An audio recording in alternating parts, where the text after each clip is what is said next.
आप सभी को प्रणाम, सभी को जय गुरु। अपने जीवन के हर एक पहलू को सॉल्व करने का तुक परमेश्वर हमें देते हैं और यदि हम परमेश्वर को लक्ष्य करके चलते हैं तो जीने का रास्ता भगवान स्वयं ही हमें दिखा देते हैं, स्वयं ही हम उस रास्ते पे चलने लगते हैं।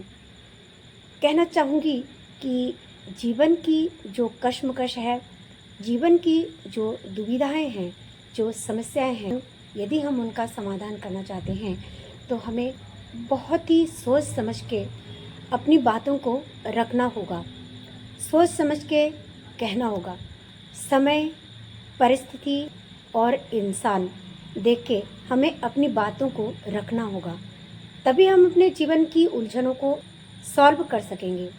परम आराध्य की वाणी है, धैर्य যত ধরবি রে তুই ততই হবি ক্ষমার अधिकारी, ক্ষতি না করে করিস ক্ষমা शक्ति पावी भारी। इस वाणी को आप सभी तक मैंने कई बार पहुंचाया है, फिर भी आज इसलिए मैं कह रही हूँ कि हमारे जीवन में वर्तमान समय में धैर्य जो एक बहुत अहमियत वाली बात होती है, कहीं ना कहीं वो लुप्त होती जा रही है। इसका प्रधान कारण ये है कि हमारे जीवन में हम कैसे रहते हैं, हमारा रहन सहन, हमारा परिवेश, हमारा चाल चलन, हमारा ढंग, कि हम अपने व्यक्तिगत जीवन में कैसे रहते हैं, हमारी दिनचर्या कैसे, ठाकुर जी की किन बातों को हम पालन करते हैं।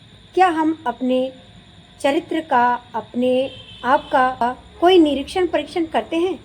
शायद ही करते होंगे, किंतु जो लोग निरीक्षण परीक्षण करते हैं वो ही लोग ही परमपिता को सही सही अर्थ में पकड़ के रख सके हैं। और क्योंकि उसी बात से ही हमें पता चलती है कि हमने कब किस समय अपने ठाकुर जी को अवहेलना कर दी है। बस इस बात को हम लोग याद रखें।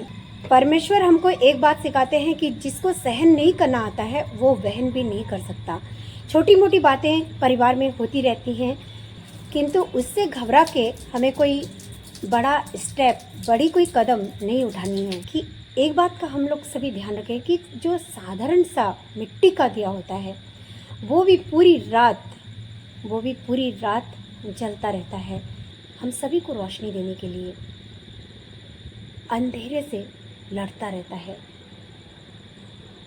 अपने अस्तित्व को नहीं भूलता। तो साधारण सा एक मिट्टी का दिया है जो अपने अस्तित्व को न भूल के सभी को रोशन करता रहता है, सभी को रोशनी देता रहता है, हमारे घर को, हमारे आंगन को प्रकाशित करता रहता है। तो हम तो परमेश्वर के भक्त हैं, हम क्यों घबरा जाएं, हम क्यों छोटी मोटी उलझनों से, समस्याओं से घबरा जाएं। बस अपने प्रभु जी को हम याद करते हुए ज़िंदगी की एक गति में ठीक तरीके से चलते जाएं और अपने अंतिम पड़ाव तक बस अपने जीवन में यही सोचें कि जितने दिन हम जिएंगे, जितने दिन हम जिंदा रहेंगे, अपने प्रभु जी को याद करते हुए, अपने प्रभु जी की बातों को मानते हुए अपने जीवन को चलाएंगे। चाहे कोई भी विषम परिस्थिति क्यों ना हो, अपने रास्तों में निरंतर गति से चलते जाएंगे, कभी भी डगमगाएंगे नहीं। और हमेशा ये याद रखें, किसी भी परिस्थिति में उनके श्री चरणों से विश्वास हमें नहीं खोना है, उनके श्री चरणों पे विश्वास बनाए रखना है और यही सोचना है कि परमपिता हमेशा हमारे साथ हैं। क्योंकि हम सभी याद रखें कि वो रात में पेड़ की टहनियों पर सो रहे परिंदों को भी गिरने नहीं देता, तो वो हमें कैसे गिरने देगा। बस ये विश्वास, ये यकीन हमारे जहन में हमेशा बना रहे।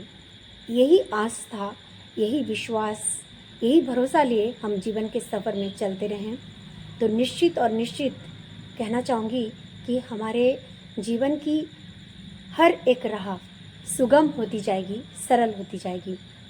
परमेश्वर के श्री चरणों में कोटि कोटि प्रणाम करते हुए आप सभी के लिए बहुत सारी शुभ व मंगल कामनाएं, प्रार्थना अपने ठाकुर जी के श्री चरणों में करती हूँ। आप सभी अपने जीवन में सुखी रहें, स्वस्थ रहें, उन्नत रहें, आनंदित रहें। इन्हीं प्रार्थनाओं सहित आज यहीं आप सभी से विदा लेती हूँ। जय गुरु, वंदे पुरुषोत्तमम।